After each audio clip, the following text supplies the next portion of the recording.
Boa noite a todos. Estamos aqui mais uma noite reunidos com a nossa convidada Liz Maria, de Araraquara. Boa noite, Liz Maria, seja bem-vinda mais uma vez. Boa noite, Cleverson. Muito obrigada pelo convite. Muito Nós que feliz por estar aqui de novo. Que bom, ficamos muito felizes também. Então, saudamos aqueles que vão entrar daqui a pouco, aqueles que vão assistir amanhã por essa plataforma mesmo, ou pelo nosso canal do YouTube, que a gente convida todos a conhecerem também, Gaeb VR.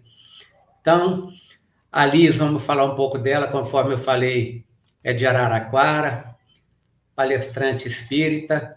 Ela atua no Centro Espírita Ismael, que fica na cidade de Araraquara, em São Paulo.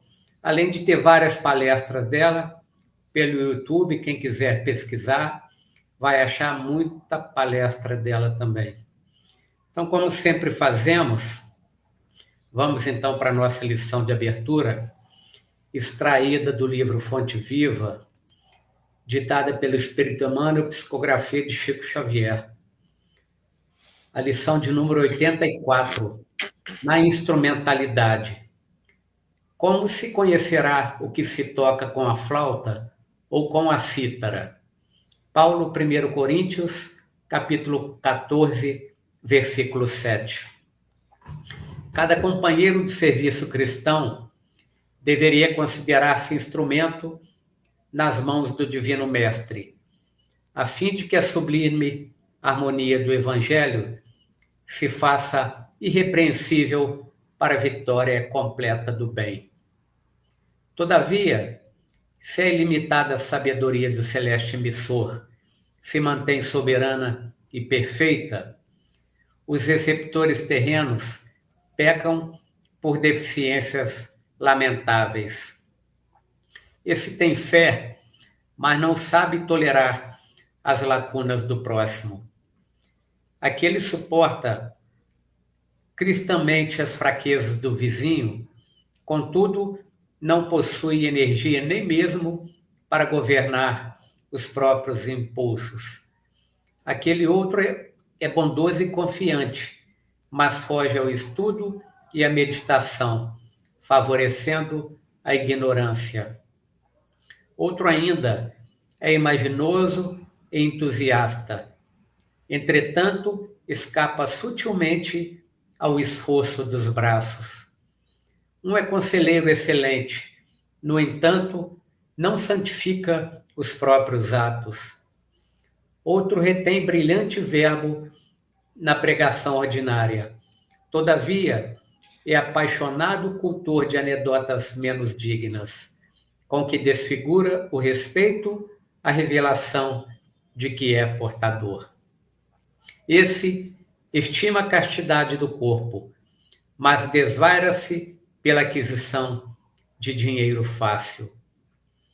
Você precisa desbloquear seu iPhone. Outro mais além conseguiu desprender-se das posses do ouro e terra, casa e moinho, mas cultiva verdadeiro incêndio na carne. É indiscutível a nossa imperfeição de seguidores da Boa Nova. Por isso mesmo, guardamos o título de aprendizes. O planeta não é o paraíso terminado e achamos-nos, por nossa vez, muito distantes da angelitude. Todavia, obedecendo ou administrando, ensinando ou combatendo, é indispensável afinar o nosso instrumento de serviço pelo diapasão do Mestre, senão desejamos prejudicar-lhe as obras. Evitemos execução insegura, indistinta ou perturbadora, oferecendo-lhe plena boa vontade na tarefa que nos cabe. E o reino divino se manifestará mais rapidamente onde estivermos.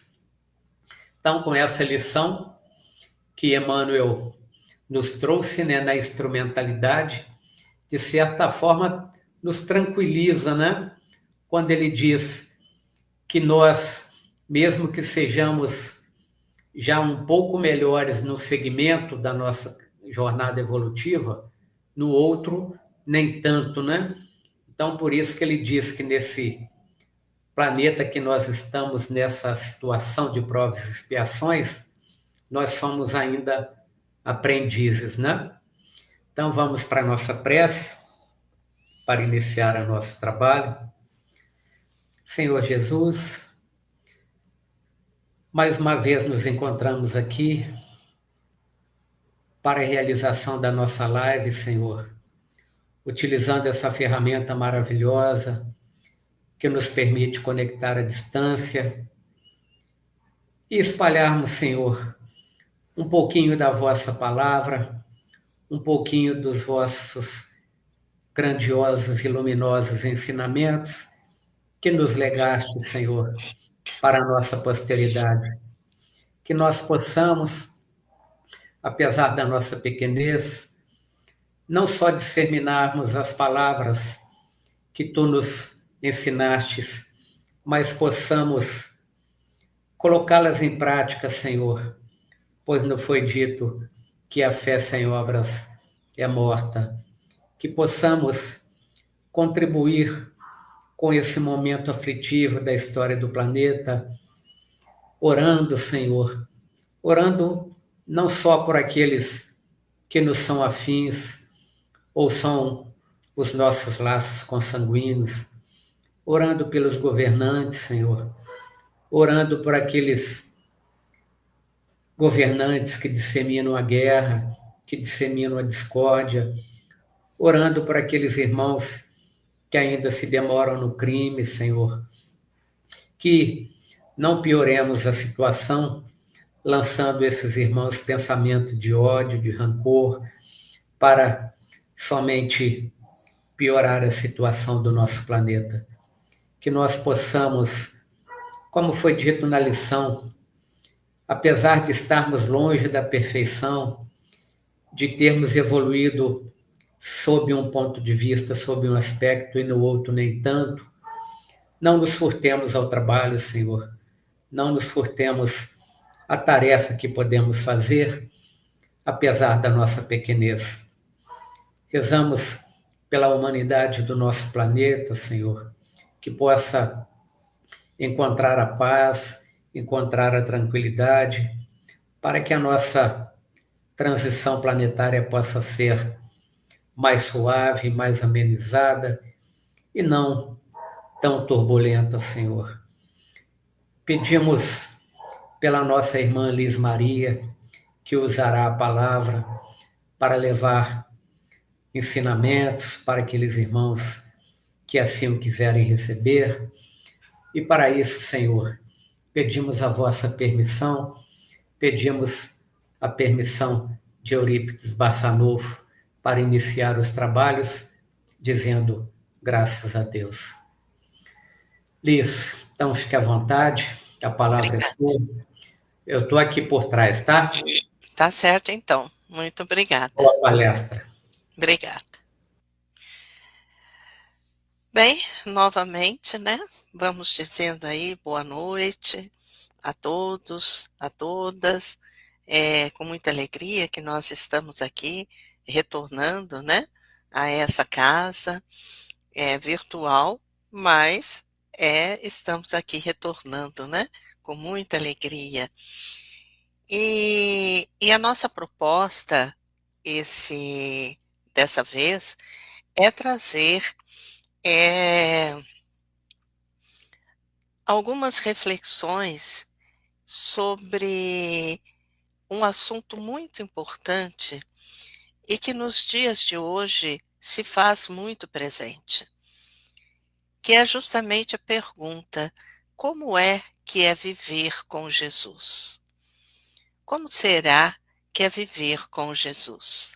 No mundo que nós estamos tão turbulento, não é? Ainda, embora, né, nós sabemos que muita coisa mudou, né, de Jesus até aqui, não é? Mas ainda existem, né, as violências, existem os desentendimentos, as discórdias. E aí a gente se pergunta, como é que é viver com Jesus? E nós vamos nos fundamentar, não é, num livro de Amélia Rodrigues, que é justamente isso, Vivendo com Jesus, né? O livro se chama exatamente isso. E é com alguns apontamentos dela, que nós vamos, né, refletir hoje e buscar a resposta, como é que é viver com Jesus. Jesus foi o ser mais perfeito que esteve entre nós. Está lá no Livro dos Espíritos, não é? A resposta dos benfeitores a Allan Kardec. A resposta mais curta. Allan Kardec pergunta, não é? Quem foi aquele mais perfeito que habitou a Terra, que serve de guia e modelo? E a resposta foi Jesus, né? Para não termos dúvidas. Então, Jesus é o nosso guia, Jesus é o nosso modelo.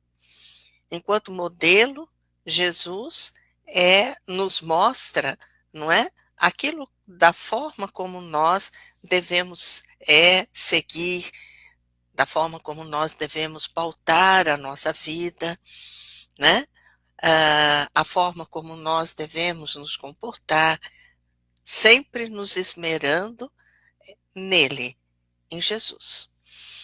E como guia, não é? É aquele que nos direciona, nos mostra caminhos para que a gente possa atingir aquele ponto que nós queremos e procuramos, que é justamente o nosso aperfeiçoamento moral.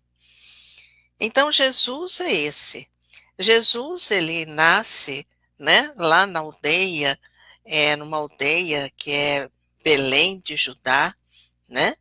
E ele foi realmente a luz do mundo, né? Ele foi a luz do mundo. Ele disse lá no Sermão da Montanha, né? Ele diz para os apóstolos, né? Que eles deveriam ser o sal da terra e a luz do mundo, se esmerando nele, tendo ele, Jesus, como modelo. Jesus, ele chegou à terra, mas chegou assim, discreto, não é? Ele não fez alarde, mas ele chegou discreto. E Amélia Rodrigues nos diz que ele chegou discreto como a brisa agradável e perfumada de um entardecer abrasador, produzindo bem-estar, alegria de viver. Então, assim que chegou Jesus. E Jesus, ao vir à Terra, né, ao encarnar, ao vir na Terra, ele tinha alguns objetivos, ele tinha alguns caminhos, e ele entendia, ele sabia exatamente o que é que ele queria, qual a tarefa que lhe cabia, qual o objetivo que ele queria alcançar. Um dos objetivos nós vamos encontrar lá em João, no capítulo 10, versículo 10, aonde ele diz: eu vim para que tenham vida e a tenham em abundância. Então esse foi um primeiro objetivo dele, que nós precisamos entender. Jesus, ele veio para que tenhamos vida, e vida em abundância. E como que nós vamos, não é, entender isso, esse dizer de Jesus, senão através da referência à vida espiritual. Jesus estava se referindo à vida espiritual plena, plena, e que é só alcançada através do quê? Através do nosso desenvolvimento moral, através da prática do bem. Então, ele não se refere, Jesus, em nenhum momento, ele se refere, em qualquer situação que fosse, o ensinamento dele estava sempre voltado para a alma que somos, a essência que nós somos. Ele não se referia, quando ele ensinava, às questões físicas, à vida física. Mas quando ele fala, em específico, que ele veio para que nós tenhamos vida, ele está nos remetendo justamente à vida de alegria, à vida plena, à vida de paz, à vida de plenitude. Então é isso que nós vamos encontrar. A vida abundante é aquela que a alma se aproxima de Deus, cultivando virtudes, eliminando vícios, buscando a felicidade através do amor e da prática do bem. Então, vida é exatamente isso. Vida é a vida de espírito, a vida espiritual, que nós só alcançaremos a partir do nosso desenvolvimento moral. E aí nós paramos, né? Um dos objetivos é esse de Jesus, o outro nós sabemos que foi justamente nos libertar, não é?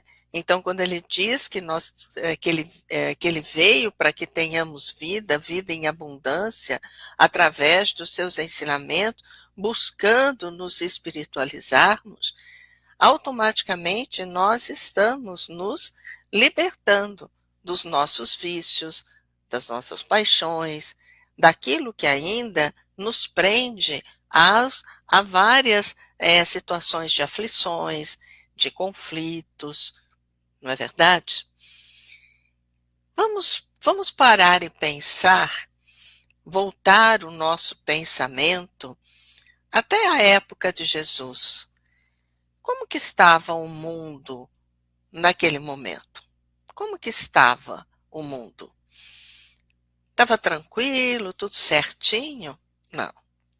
O mundo se encontrava devorado pelo fogo das paixões, não é? Essas paixões que dominavam e dominam ainda a cada um de nós, né? Então ali existia de sobremaneira as paixões de toda ordem. A sociedade estava desvairada, né? A sociedade estava desvairada. As nações, não é? Exaltavam seu poder transitório, Roma principalmente, não é? Roma entendia o seu poder e que dava a ela a condição de dominar quem quer que ela quisesse.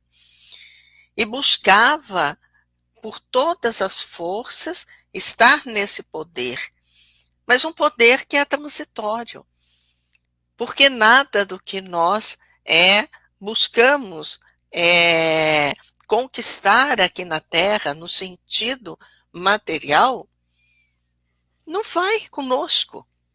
Só vai conosco aquilo que nós conquistamos espiritualmente. Então, esse poder que levava, né, as guerras, a utilização dessas armas, né, em todos os sentidos, nesse sentido não havia o quê? Espaço para o amor. para a fraternidade. Não existia espaço para isso. O monstro da guerra devorava as vidas que se lhes entregavam inermes. O monstro da guerra, então, era o quê? O domínio, sempre querendo dominar, para que houvesse a extensão do poder econômico, né, das terras, tá certo? O jogo da força, né, existia esse jogo da força, eliminando qualquer possibilidade de esperança e de paz. A ilusão dos valores terrestres permanecia ali sombreando a claridade da justiça, a oportunidade da vivência. Então, este era o mundo. E vejam que ali existiam as duas situações, né? Os judeus, os romanos, né? Os judeus sobre o jugo dos romanos. Passaram séculos, né?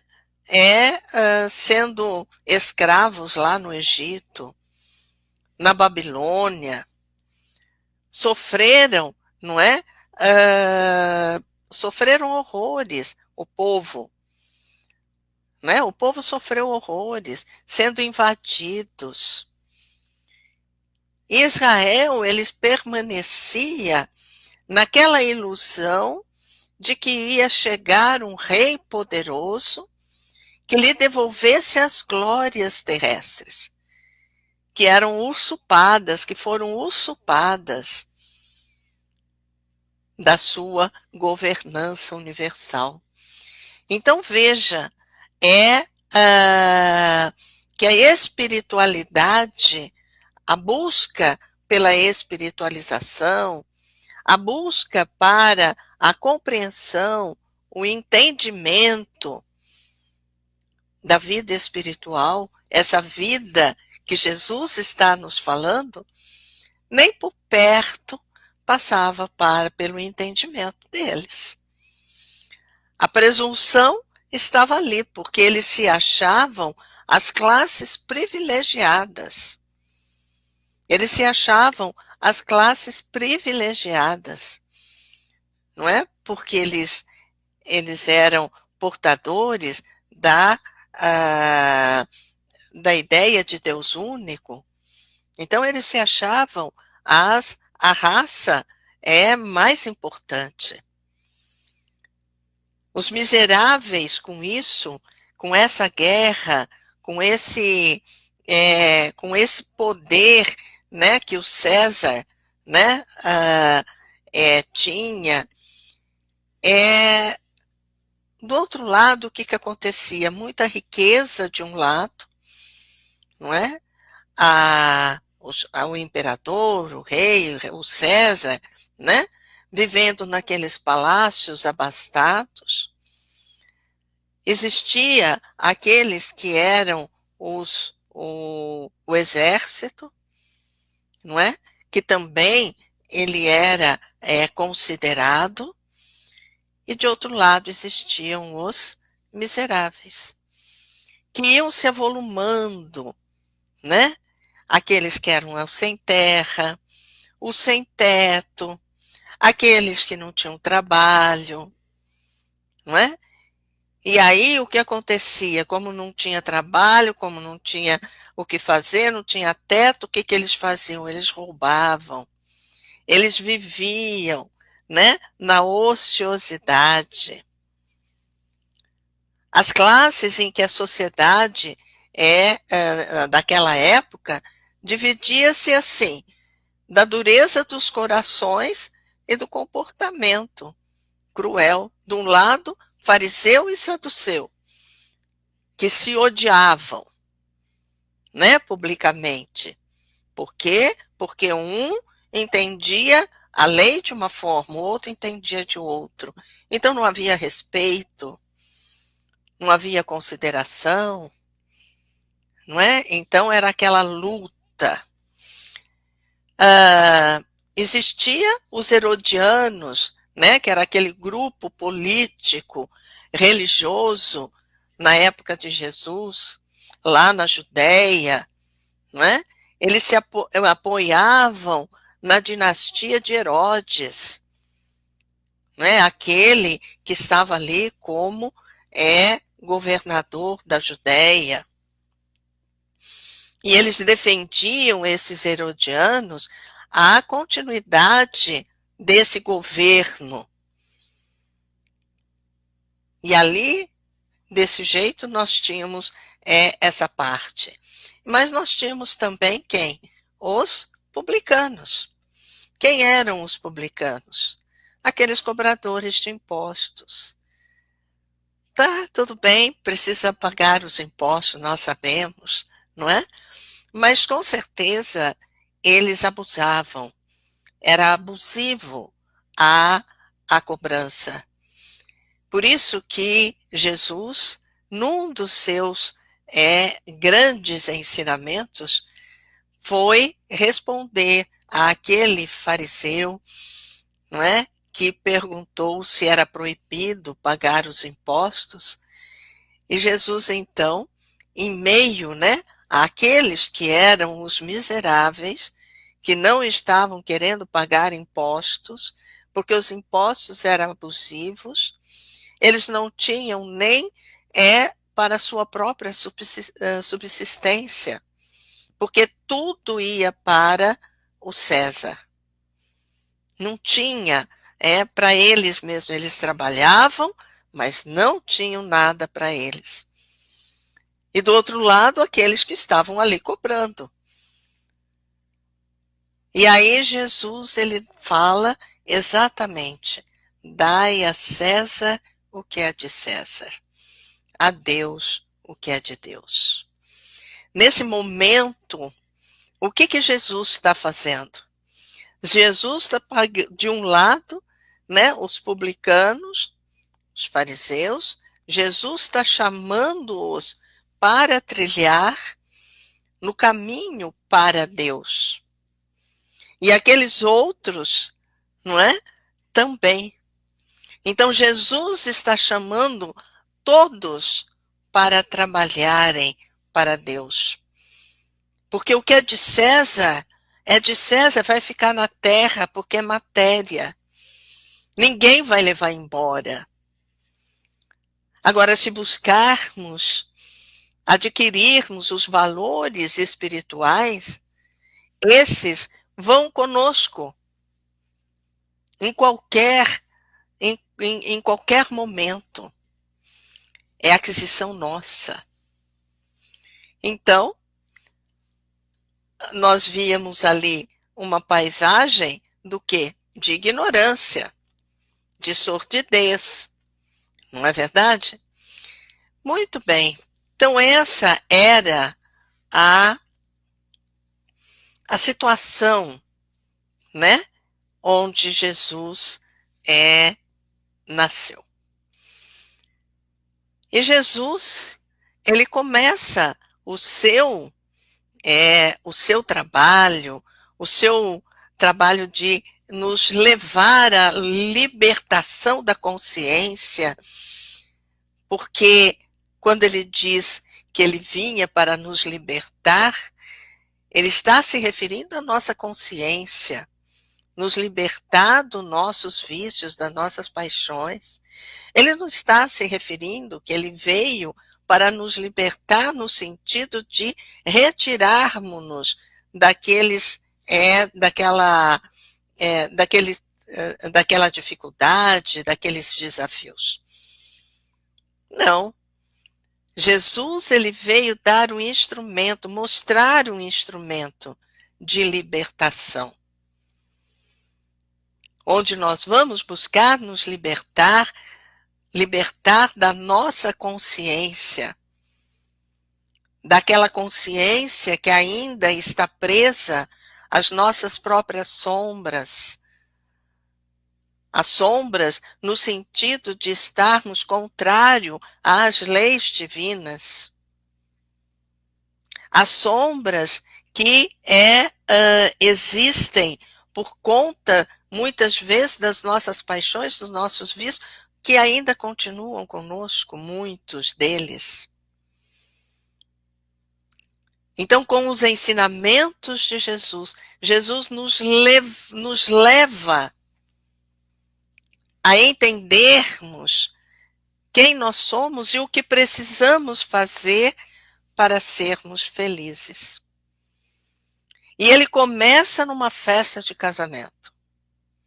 Todos nós conhecemos a história, aonde acaba o vinho, e ele foi chamado por Maria para dar um jeito. E aí ele transforma água em vinho. Milagre? Não. Naquela época, era milagre porque eles não conheciam a ação dos fluidos, a ação do pensamento na matéria. Mas Jesus, ele vai e transforma. Não é? Então, ele inicia o seu trabalho nessa festa de casamento. E termina o seu trabalho quando é crucificado. E nesse intervalo, entre o nascimento dele, depois o início do seu trabalho, até a crucificação, veja quantos ensinamentos dos mais profundos ele deu. Jesus, ele traz a boa nova, mas não é uma boa nova de tristeza, de disputas. Não. Jesus, ele traz a boa nova da alegria. Porque vivermos segundo as leis divinas nos traz alegria.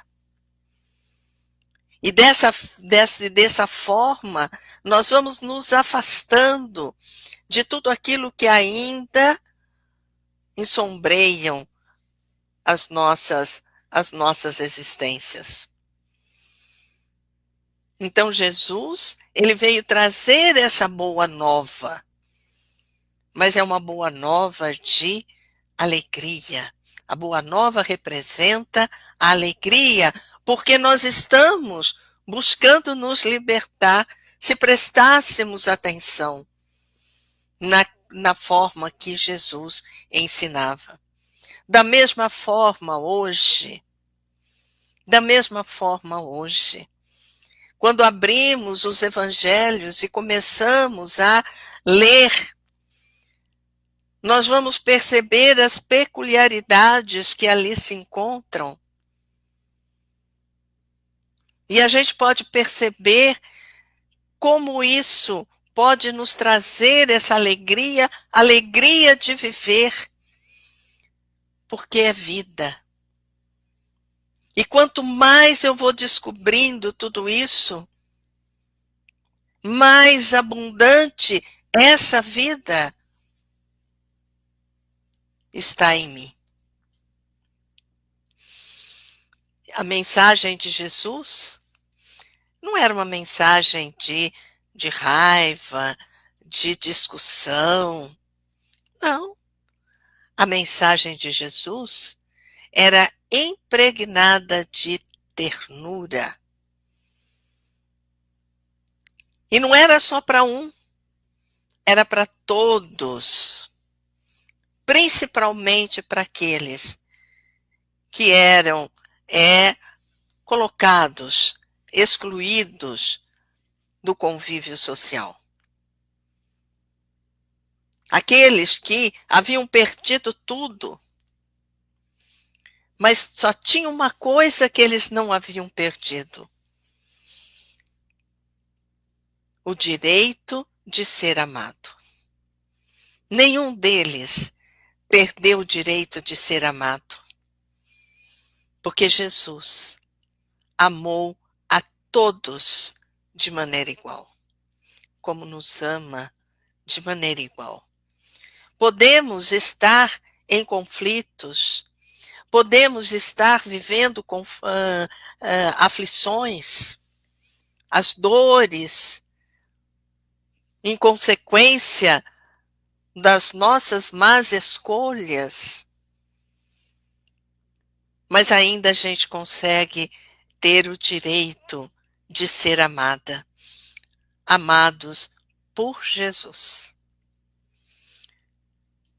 E isso está lá em Marcos, no capítulo 2, versículo 17. Os sãos não necessitam de médico, mas sim os que estão doentes. Eu não vim chamar os justos, mas sim os pecadores ao arrependimento. Olha que maravilha! Então Jesus veio para quem? Para os doentes. Porque aqueles que já conseguiram se libertar não precisam mais, porque eles já compreenderam as suas lições. Ele não veio chamar aquele que já entendeu a justiça do Pai,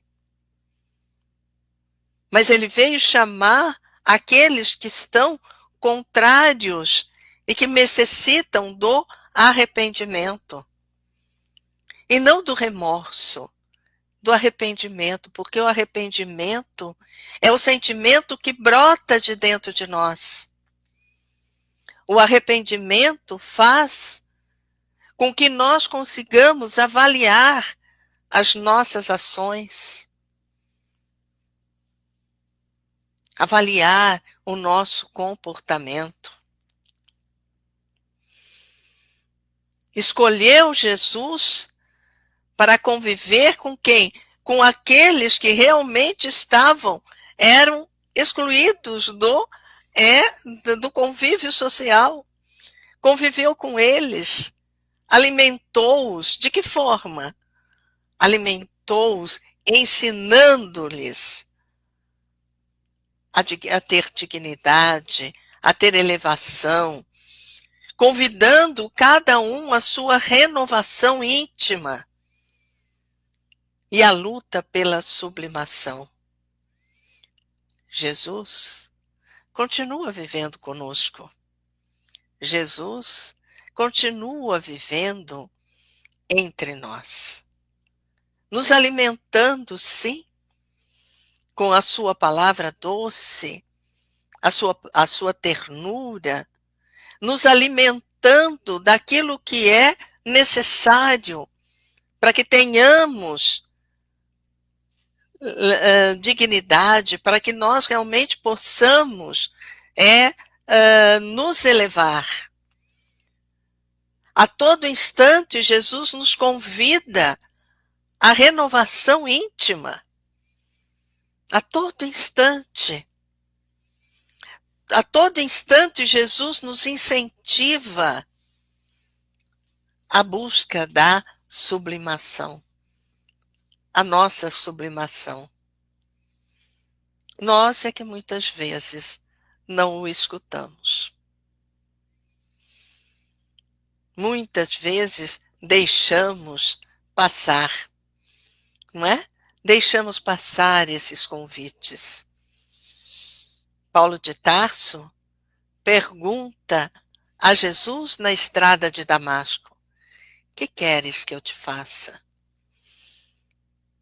Uma pergunta que todos nós precisamos aprender a fazer. O que quer Jesus que eu faça? Não é? E Jesus vai nos apontar o caminho como apontou ao Paulo de Tarso. Não é verdade? Cada passagem de Jesus é rica em ensinamentos, óbvio, não é? Nós vamos ver, por exemplo, a passagem de Maria Magdala, aquela que estava perturbada. Ela vivia naquela situação, naquela vida de festas. Ela era cortesã, mas ela não era feliz. A festa estava ali, as músicas corriam, as bebidas estavam a seu dispor. Ela tinha o que ela queria, mas ela não era feliz. E ela passa a ser feliz quando ela encontra Jesus. Quando ela se depara, ela escuta aquela ternura nos lábios de Jesus e ela se encanta. E diz que quer segui-lo e assim o faz. E assim ela o faz. Jesus em diálogo com Maria Magdala, quando ela diz que ela está arrependida, que ela queria, não é? Queria fazer algo. E ele diz para cuidar, né? Cuidar. E ela vai cuidar dos leprosos. Fica leprosa. Desencarna enquanto leprosa. E Jesus vem buscá-la. Vamos ver a passagem de Joana de Cusa. Aquela que era uma rica dama da sociedade, casada com o Cusa, que ele era um alto funcionário de Herodes. E ela foi atraída pelos ensinamentos de Jesus. E ela diz que queria abandonar tudo e sair, e ir com ele. Porque ela estava, vamos dizer, ela vivia uma vida entristecida. Mas Jesus valoriza a família. Então diz para ela que ela voltasse ao lar, que ela amasse o seu companheiro, que fosse fiel a ele. E ela realmente busca voltar, não é? Busca voltar para o seu lar, que era ali o seu lugar. Era ali que ela deveria estar para auxiliar o seu marido. E ele morre porque houve as perseguições. E quem era cristão começou também a ser perseguido. E ela foi condenada à fogueira. E aí aquele que estava ali, que ia atear fogo no madeiro ali, pergunta para ela: nossa, mas o seu Cristo se ensinou você a morrer? E ela disse assim: não, ele me ensinou a te amar. Olha que maravilha! Tanto Maria Magdala, quanto Joana de Cusa, quanto a mulher adúltera, quanto aquela a mulher samaritana, não é? Todos, se nós formos pegar, eles viveram Jesus. Apesar das dificuldades que tinham, eles viveram Jesus. Eles compreenderam Jesus. Nós vamos ver Nicodemos, não é? Quando Jesus dá a ele a lição da reencarnação. E ele, que era um poderoso no Sinédrio, ele vai ter com Jesus para poder entender que Jesus lhe dá a lição maravilhosa da reencarnação. Na verdade te digo, aquele que não nascer da água e do Espírito não pode entrar no reino de Deus. Mostrando para todos nós isso, que nós só vamos entrar no reino de Deus, construir esse reino de Deus, a partir do momento que eu nasça novamente, que eu renasça novamente, até que eu possa compreender os ensinamentos, as leis divinas. E as parábolas? Quantas parábolas que nós temos? Ricas em lições insuperáveis que estão ao nosso dispor. Não é? Que estão a nosso dispor. E muitas vezes não prestamos atenção. Quando lemos, estudamos o bom samaritano,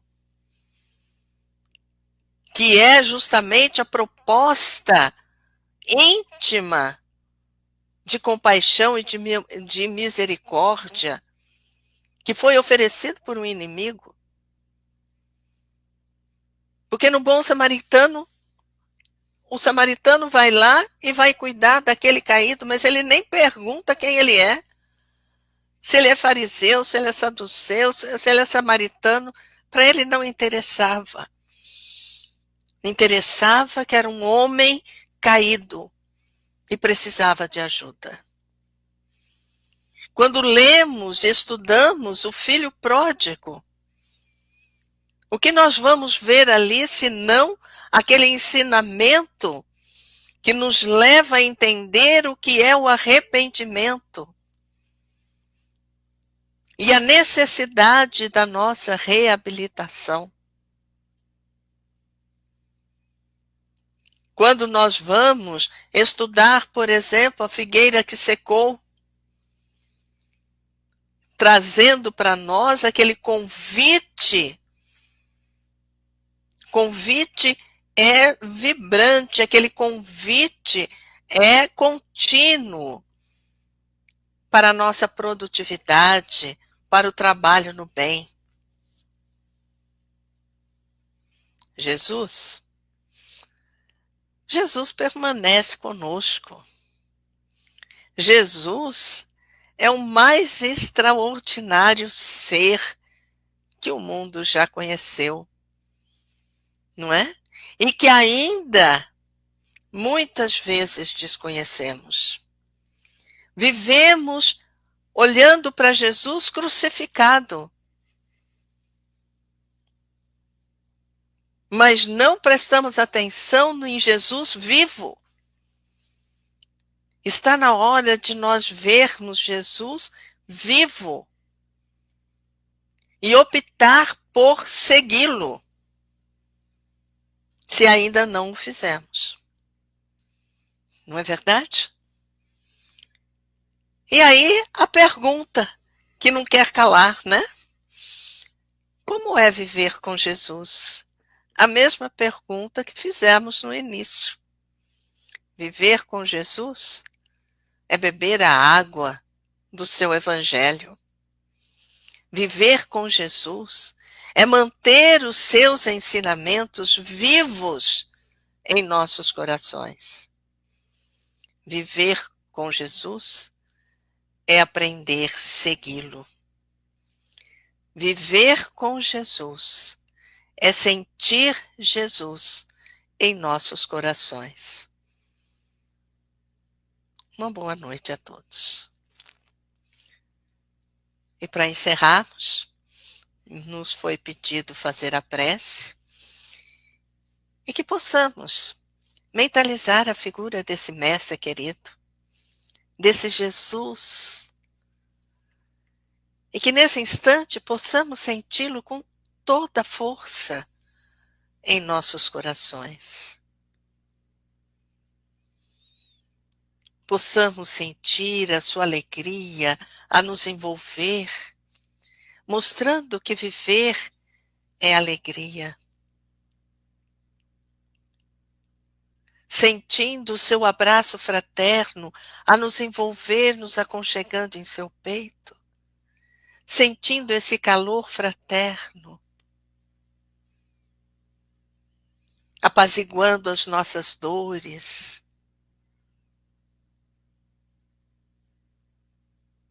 possamos sentir a segurança que Ele nos transmite através de Suas mãos, para que possamos caminhar rumo a Deus, nosso Pai Criador. E com Jesus em nossos corações, possamos dizer aquelas palavras simples, harmoniosas, de extrema profundidade,